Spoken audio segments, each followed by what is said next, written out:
Je suis chauffeur-livreur dans une blanchisserie. Donc on récupère du linge propre, linge sale, on livre les maisons de retraite, les restaurants, on fait pas mal de livraisons de linge, quoi. Donc je fais des tournées jusqu'à maximum 650 km en une fois. Donc on dessert Bordeaux, la ville de Bordeaux et Dax. Alors avant, comme véhicule, on avait un 20 mètres cubes ordinaire, hein, Iveco aussi.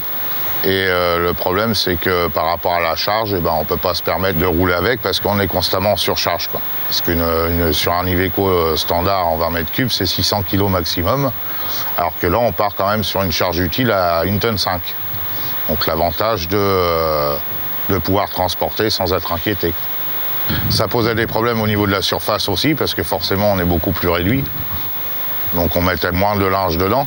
Donc forcément, ça rétrécissait les tournées. Avant, on pouvait faire que Bordeaux avec un 20 mètres cubes. On a 3 maisons de retraite là-bas. À l'heure d'aujourd'hui, on a pu quand même prolonger jusqu'à Dax, étant donné qu'il y a une plus grande capacité de charge et de surface. Maintenant, on fait tout en une fois.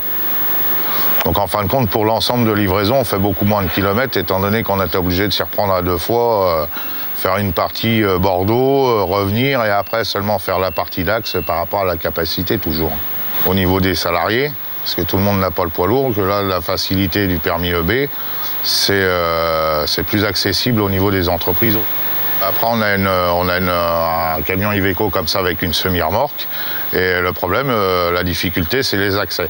Quand on arrive dans des maisons de retraite et tout, on n'a pas toujours la facilité d'accès pour manœuvrer.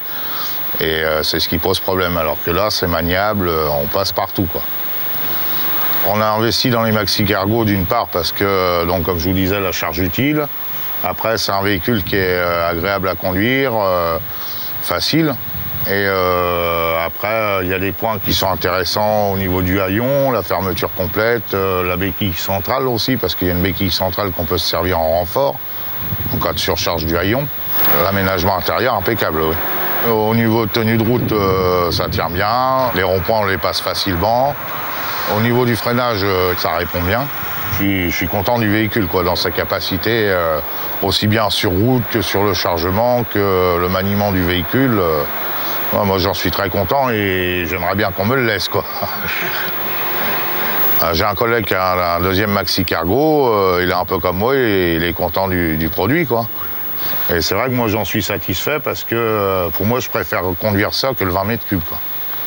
Par rapport au type de véhicule, on est plus en sécurité dans le maxi cargo que sur un 20 mètres cubes ordinaire, quoi. Conclusion, hyper satisfait, quoi. Ouais.